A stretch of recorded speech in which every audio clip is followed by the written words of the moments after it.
Hi, everybody. Welcome to the Dig In podcast. As a wrap up to this season of the pod, we decided to revisit some of our most memorable moments from our conversations with guests. So you're going to see a little string of clips from some of the really cool conversations that we're able to have. And this first one is one of the biggest themes this season, and that is the idea that empathy still matters. This is something we believe quite passionately at Dig. We have a number of folks, including Rob Volpe, our empathy activist, and others at the company that really understand that this really matters. And some of the best insights, they do not come from dashboards. They actually come from being with consumers. In this first moment, Amy Baer from Bell Group, she shares the story of how a simple visit into consumers' homes completely changed the way her teams thought about their brands. I've always been very passionate about ethnographic interviews, meeting the consumer where they are. One of the things I absolutely loved about Colgate is always going into consumers' homes. When I look back at my career, I can say I've been in consumers' homes in at least 15 different countries. When I had my global position, we were doing qualitative interviews in Taiwan and in Philippines, as well as Africa. And it really helps to understand brands, and it helps to understand the people who are buying or using your brands. About 3 months ago, I had an experience at Bell, and I was speaking to one of our fellow marketers, and I was just saying, they said, well, what are you passionate about consumer insights? And I said, well, going into consumers' homes. And now this person has been in marketing for over 10 years. And they said, I've never done that. And I knew their history. And I knew the brands that they work for, very large brands. And I said, I mean, you've never done that. And they said, I've always wanted to do that. But every company I've worked at, that was the first thing that they cut in their budgets. And so I was in this meeting with all marketers from Bell, as well as the strategic insights team. And it was a 3-hour meeting, and I didn't pay attention to the meeting at all. All I did was sit down and map out, how can I do this for my Bell marketers in a relatively short manner. So my timeline, like that meeting that I sat in that I told you I didn't pay attention to, that was in the beginning of March. And by the beginning of April, I had every single Bell marketer in at least 2 consumers' homes. And I created something called Consumer Connect Day. I got the buy-in from my CMO. The second I sent her a note, I don't even think she had time to read the note. It was just a huge response of yes, with about 15 exclamation points. Then took it to the general manager, and she said, Amy, this is something I've always loved to do too. And so the senior management at Bell is very supportive of anything you want to do. And so what I did is I mapped it out. I met with a great supplier recruiter that I've known for a very long time. And we mapped out, how are we going to take 27 Bell marketers in one day in all different consumers' homes across Chicago, and then bring them back to my most important part is to really have a debrief session. So a debrief session on what they learned. What were their ahas? What have they never seen before from a data perspective? We have a lot of data in the company. We have some great data in the company. But I realized a lot of the marketers are just spending time looking at data and not necessarily talking to people. So on that day, I had them do the interviewing. I didn't have moderators do it. I had them take ownership of interviewing these consumers. I wrote a discussion guide, worked with a moderator to develop a great discussion guide and some points on where to take consumers. But I made them go into the consumers' pantries. I made them go into the consumers' refrigerators and freezers, take pictures of everything, and then report back. And so the most important part was that debrief session, where you have felt the energy in the room. The energy was so exciting. The fact that some of these people were like, oh my gosh, I got to talk to a Baby Bell consumer who's consuming 20 Baby Bells a week. And now I understand why and where they're consuming it. And it was also really important for me to say, okay, well, what are you going to do in the next 30 days for your brand? What are the insights that you learned? What are you going to do the next 30 days? What can you do the next 60 and any future innovations? And so what we did is we created a roadmap for our 3 cheese brands of, what were the new insights that you learned? And it was amazing. It was energetic. But the most important thing was that Monday morning meeting that I had one of the brand directors come to me and said, Amy, I just had one of my people discuss how they were in consumers' homes last week, and this is what they learned, and this is the action that they're taking. And they were having a conversation with somebody from sales. So it was not only just spending a day with consumers, but it was also like giving them a new light on who their consumer was and how they can change things within marketing or within sales or how we're showing up to consumers. So that to me is a huge passion point, but also a project that really, really proud of. So now, sometimes you're so proud of these projects and you tell people or you put something on LinkedIn. And what has happened is the organization has asked me to do this another time. So we're going to do it in Q3.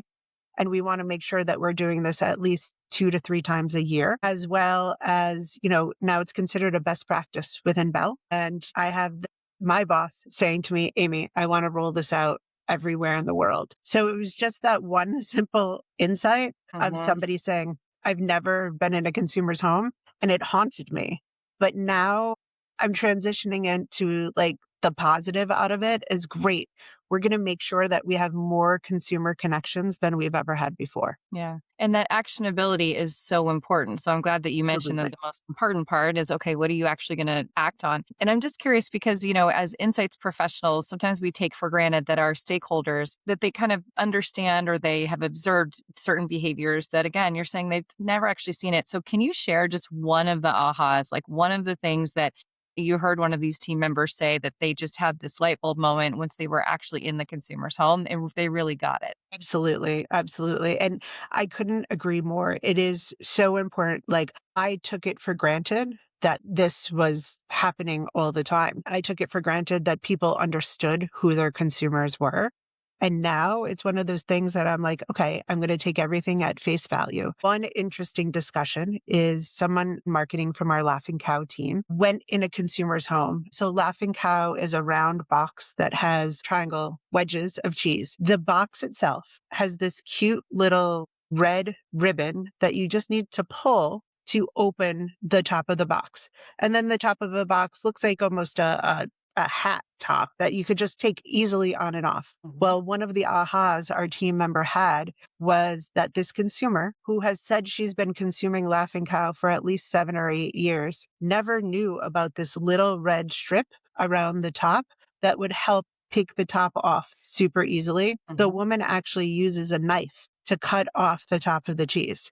Someone took that back and said, okay, from an actionability perspective, we can't assume that people know how to open this, as well as maybe we need to make that little red string a little bit longer or have a tab on the end to make it super easy for somebody just to open the box of cheese. So Well, again, a very simple thing that we took for granted. We took for granted that everyone would know how to open this, but yet I'm sure that one consumer actually reflects hundreds of consumers out there that don't know how to properly open the box of cheese. this next story, it might be one of my most memorable conversations that I had because it was one of the most unexpected insight stories we've really heard across all seasons. During his time at Johnson & Johnson, Pavi Gupta, he participated in what he called a weird immersion.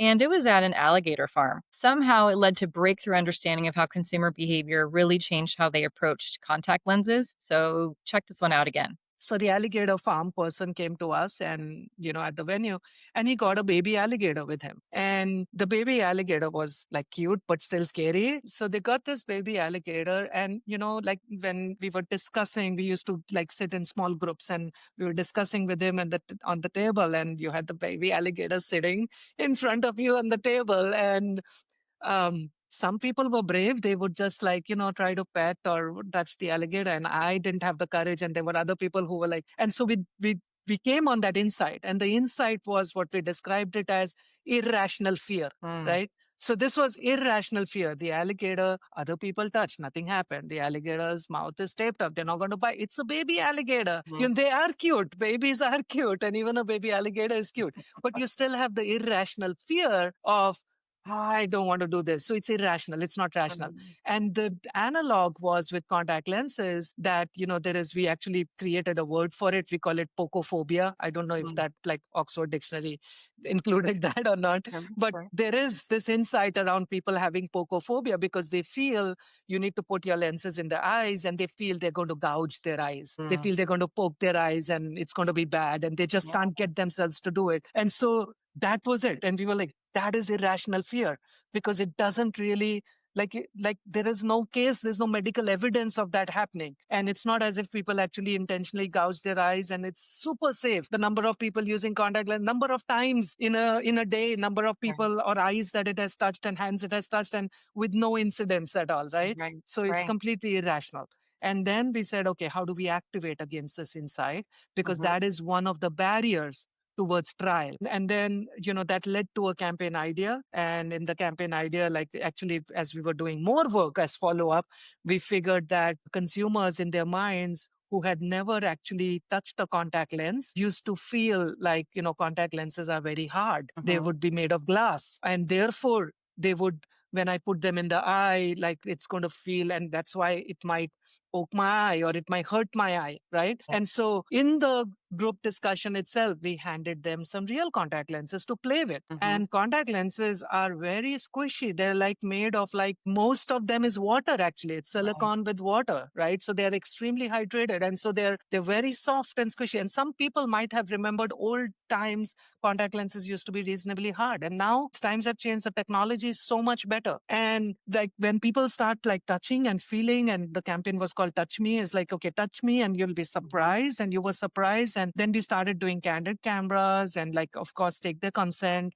and build that into the campaign. And that Right. was the entire story around addressing this barrier, which came from the insight around irrational fear. Yeah. Oh my gosh. Okay. So let's go back to the alligator farm because I was not sure where that was going to go. And I am excited to learn where it went.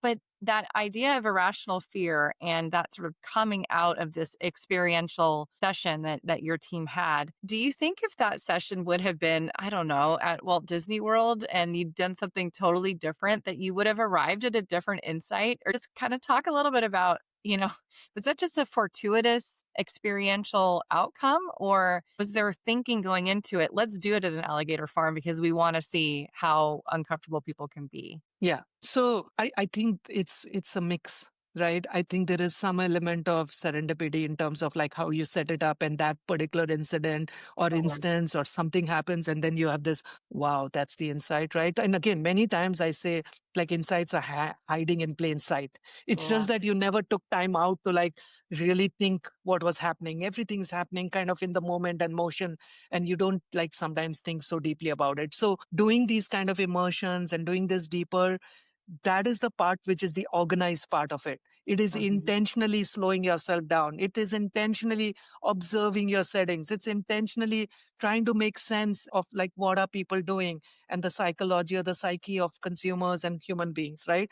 So that's Right. the intentional part. The fortuitous part is like, yeah, this was an alligator farm. We hit on that insight. Like, what if we did something else, and then we would have hit. So what you do is you do multiple immersions. You just don't do Mhm. one, right? Right. So you try to hedge your bets and you say, what are the different type of weird immersions you could do? Right. And so in this very example, we did another one was with a smart home builder. And you're like, okay, how does a smart home builder relate to contact lenses? And then we came on another insight, and we could do another podcast on it, but the headline on it was, what we call as signs of agitation. So the Mm. smart home builder said, hey, I have because this is high value that I sell and I have a sales team and I want to keep an eye on what's going on. And then I look for signs of agitation Mhm. where I feel my sale is not going through. And Mhm. that's when I know I need to step in. And that signs of agitation is true. Everybody eventually drops out of contact lenses, but it Mhm. doesn't happen overnight. You don't Right. wake up one morning and say,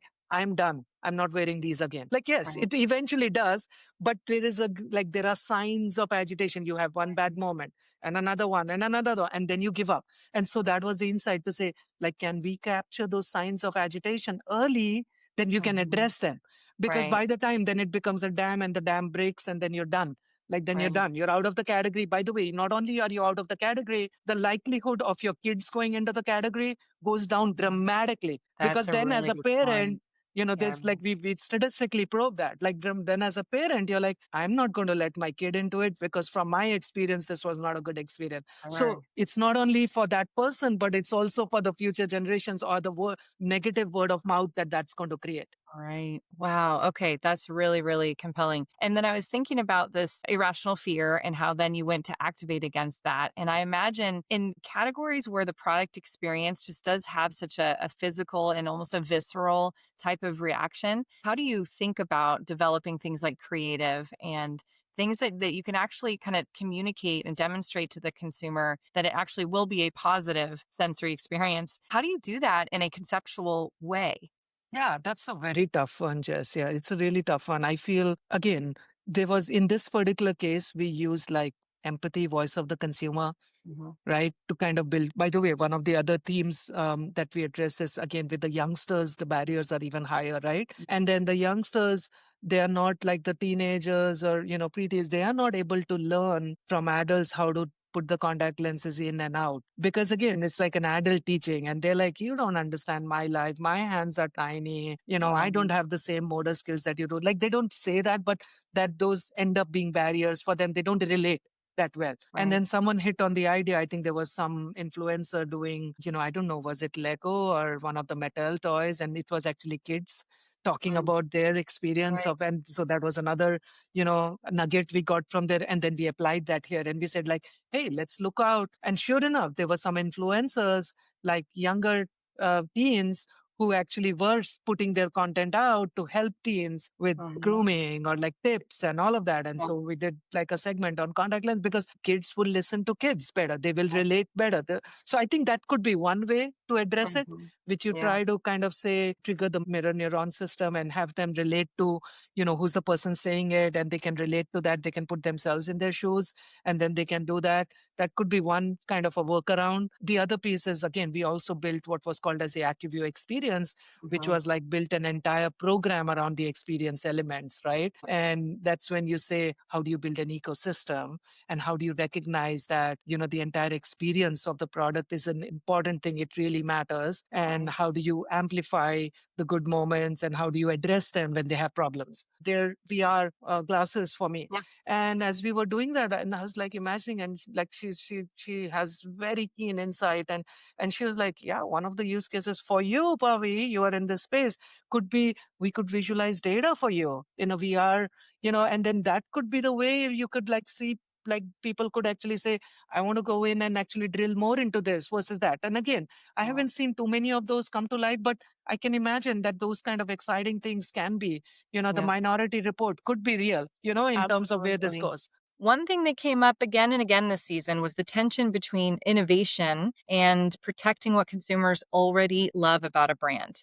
In this next clip, one of our favorites, Doug Healy from Kraft Heinz, he explains why some legacy brands don't need reinvention nearly as much as marketers think they do. Yeah, so Quaker within PepsiCo is a little bit of a unique animal, right? It's a health and wellness business in a world of like carbonated soft drinks, salty snacks, things like that. So there was this constant push of like, well, how do we take it to the next level? How do we grow? And so we had some great leaders come into the organization. And what would happen is every single time that we'd have a new leader would be, well, the problem with Quaker is the brand. It's not a brand that people love. Like we had a leader come in and say, well, need to make Quaker brand people love. And then we did some research and we found out Quaker was more loved than any other food brand out there, any. And then people didn't even believe it. They're like, oh, okay, well, what about in the broad world? We had to do more work and found out the Quaker brand is more loved than Apple, Google. And Yep. people were stunned. Okay, why not the growth? Well, must be Quaker Man, right? Which colloquially known as Larry.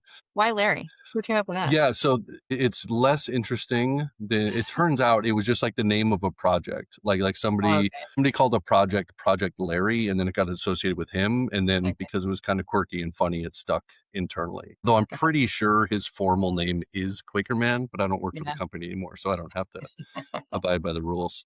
Yeah. Yeah. But yeah, so it's for those who don't know, the Quaker man is literally a Quaker, right? Dressed in old garb, has white hair, older man, a bit bigger build. And so leaders would come in and consistently it would be like, nobody relates to the Quaker man. It's old. Like we need to be modern. We need to be more relatable to consumers nowadays. And again, this would happen every single time a new leader came in. So every single time we would do the work. And it turns out that not only is Larry, the Quaker man, not the problem, is one of the single greatest distinctive assets in food marketing. today. Quaker Man stands for purity, quality, wholesomeness, wellness. Like, this is a breakfast business, Reliability. oat, reliability. Like, all of these things are just natural outcomes in the subconscious of the consumer. And yet every time people were like, oh, well, young people don't want to see this older person. And it's like, they actually do, right? Like this is where insights can be bad, right? Go ask young people if they care about the Quaker Man. They'll say no. If you show young people images of the Quaker Man, their mind goes to wholesomeness and purity. And you don't have to have an updated version of the Quaker Man either. You don't have to trim his chins. You don't have to make it like have a modern haircut. Like, it is the classic connection to the roots of the brand. And I'll say this all goes to, like, while it started in Quaker, I've had the privilege of working on a number of like heritage brands, classic brands, be it Gatorade or Kraft Heinz, right? We're named after two of them.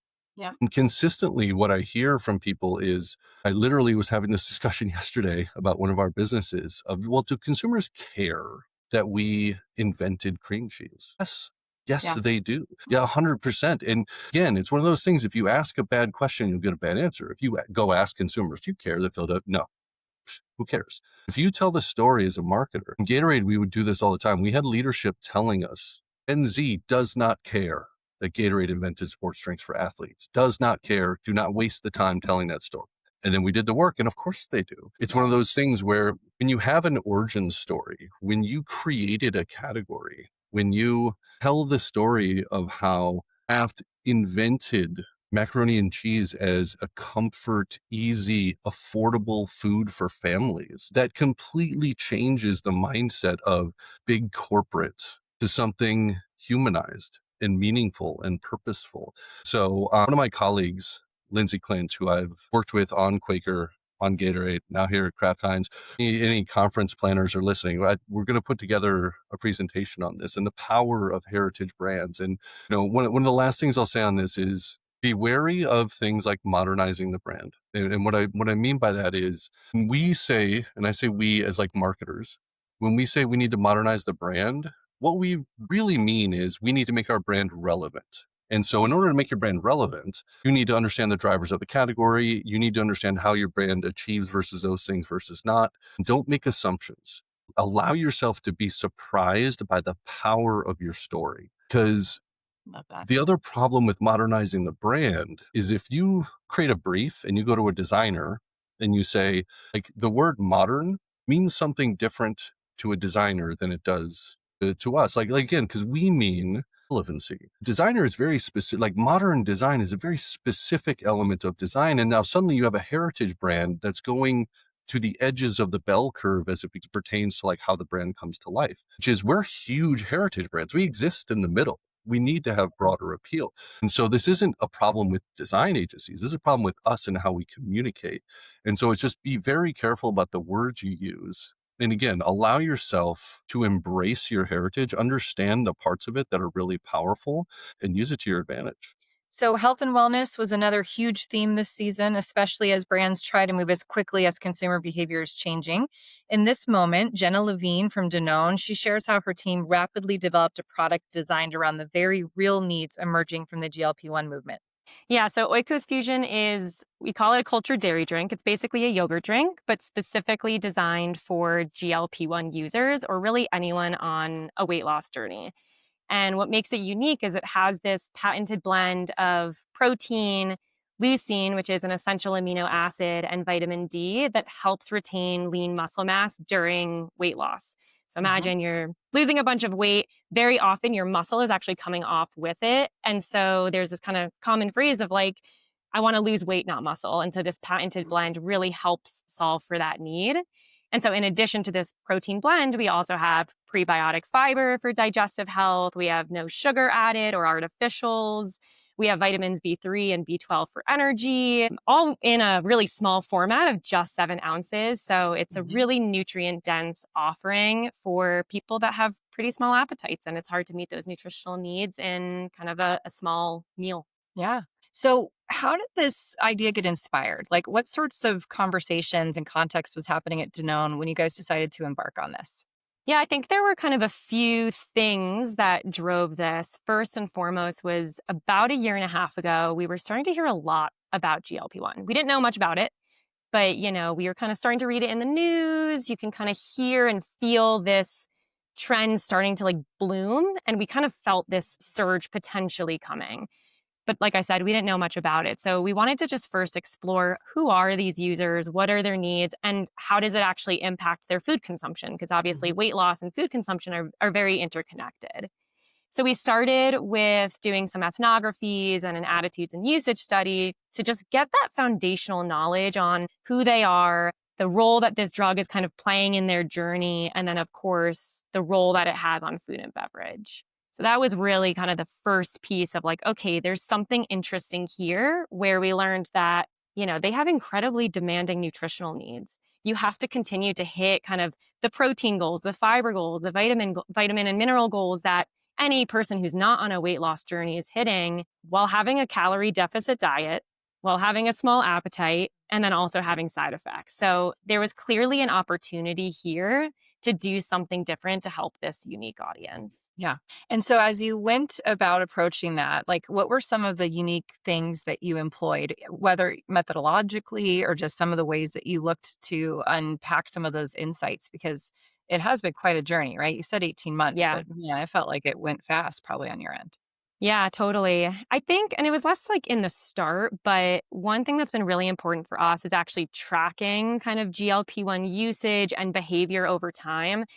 This is a very dynamic space. It's changing every day. We see headlines coming out around, GLP-1 supplements or like a pill form. There were access issues, compounding. Some people have side effects, other people don't. And so I think just keeping a pulse on one, how dynamic it is, how things are changing, but also not looking at this group as a monolith, really understanding that people do have differences. And, I think there's commonalities that we use to help inspire this innovation, but really bringing the empathy and understanding that everyone is different. Everyone has different experiences. A lot of these users have been on a lifelong journey and struggle with weight loss. And so bringing that empathy, I think empathy and tracking are probably the two big things that we had to employ as a part of this entire process. Yeah, definitely. Can you share maybe a surprising insight that you found along the way? As you tested different aspects of the proposition, was there anything that was sort of unforeseen?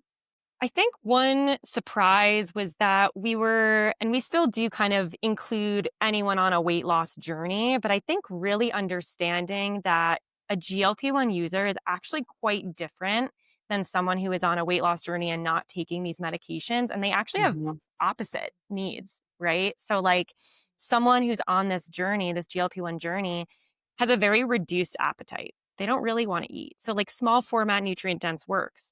Someone on a weight loss journey still needs nutrient dense, small format, calorie deficit, but there might be more hunger there. There probably is more hunger there, more cravings, more things like that. And so being able to understand that while the solution might work for both audiences, again, that empathy and understanding that their experiences and the way that we communicate with them is probably quite different. Yeah. So do you have different communication strategies for the GLP-1 users and sort of the other weight loss journey population? I wouldn't say that we have like two distinct strategies. We do have kind of our one marketing strategy that communicates, relevant for GLP-1 users or anyone on a weight loss journey. But I do know that we're doing some targeted marketing in the sense of like going after specific GLP-1 user, social media accounts, leveraging GLP-1 influencers and nutritionists who, specialize in GLP-1. We actually don't have GLP-1 language on pack as a way to be a bit broader in our proposition, but then can be more targeted, like I said, in kind of that surround marketing and who we actually share those messages with. Yeah. And that's the piece that I was hoping you'd mention, because I just think that that's really smart. And it's something that makes it so that the product itself can have that more category level appeal, but then you can go find those specific, targets through your targeting activation. So I think that makes a lot of sense. Where did things go wrong as you went to market? Were there any hiccups that you might have faced along the way? Yeah, we had a bunch of challenges. I think as with any innovation team, of course, you kind of come across issues. I would say one big challenge was actually in the product development. So we we were quite fortunate, which is what allowed us to be really agile in coming to market with this, that we had very unique patented science that we could leverage internally for this solution. So we have a specialized nutrition business unit here at Danone, and they had this patented blend that they were using for other patients more in kind of the healthcare realm. And so we brought that over to the consumer side to use. And so from a proposition perspective, it really resonated. But it actually made the development quite difficult because, and I'm not a food scientist, even though I'm an engineer, but the actual combination of kind of that blend with bringing in kind of yogurt equities and yogurt drink expectations was a challenge. And so thankfully we have an amazing R&D team here that was able to power through that and really come up with a formulation that works to launch with. But that was definitely a challenge because I think there was a lot of excitement around the proposition and feeling like we really landed something interesting. But then, of course, creating the product is the most important, and actually having something that you can launch with. And so trying to reconcile those two things was a difficult piece to get through. What a challenge, because you can have the most winning concept, right? The proposition just nails it, it meets a need, and then that actual physical deliverable of the product is just so important. And you're right, you guys have a wonderful R&D team that just doesn't give up, do they? They kept at it. Yeah, they really did. I was very impressed. I mean, Yeah. the grit, the agility, all of it, collaboration. Yeah. How do you measure success for this launch? I know it's just early days, but what signals are you seeing so far? And when will you step back and say that was a successful launch?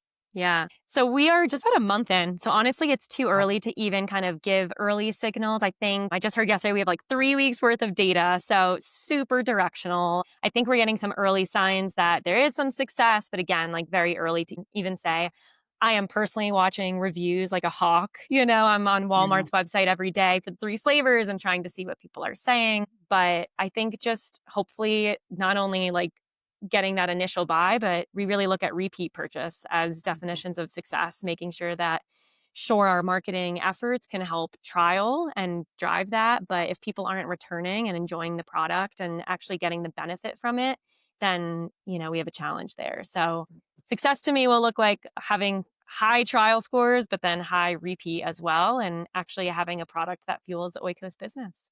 Yeah. So GLP-1 users aren't necessarily meant to stay on those medications for the long term, right? In many cases. So how did you think about sort of the connection between those users and this product and this brand, and how that might change if they do stop that medication? Yeah, it's a good question. So, I mean, like I said, this product works for anybody on a weight loss journey or even like a weight maintenance journey. Even me, I'm not actively pursuing weight loss, but I am looking to increase my protein and my fiber and low sugar. And so it's really a product that anyone along their GLP-1 journey can leverage and consume.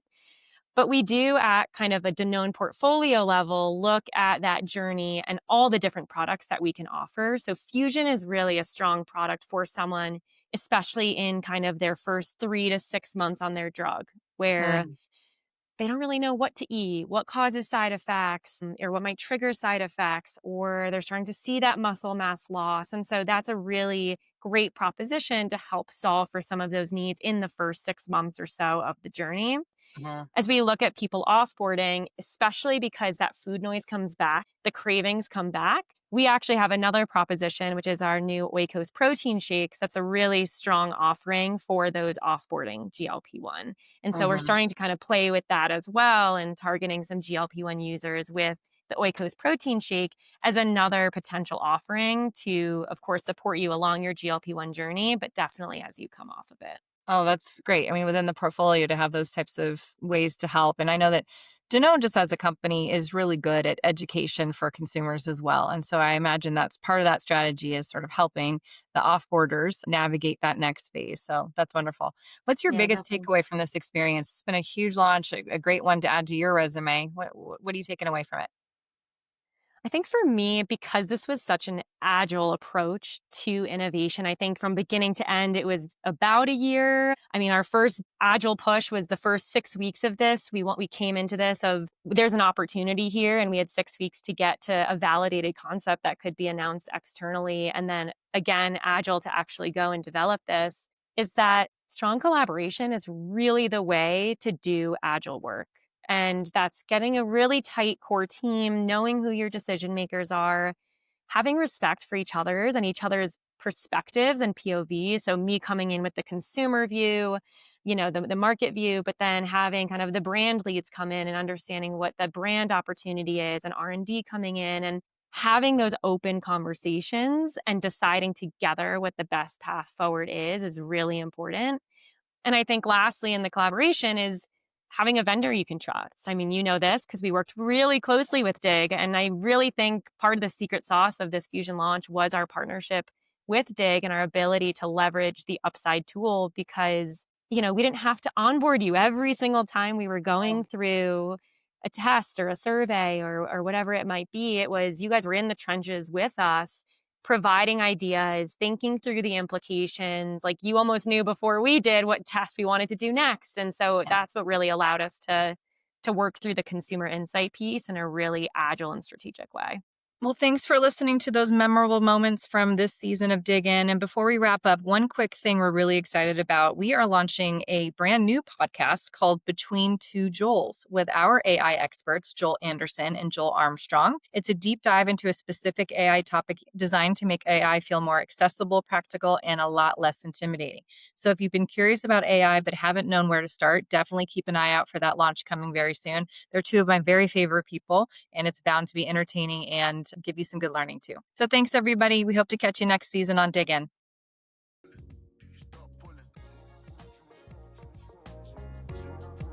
Like what you heard? Share the inspiration or head to diginsights.com to learn more about what we do.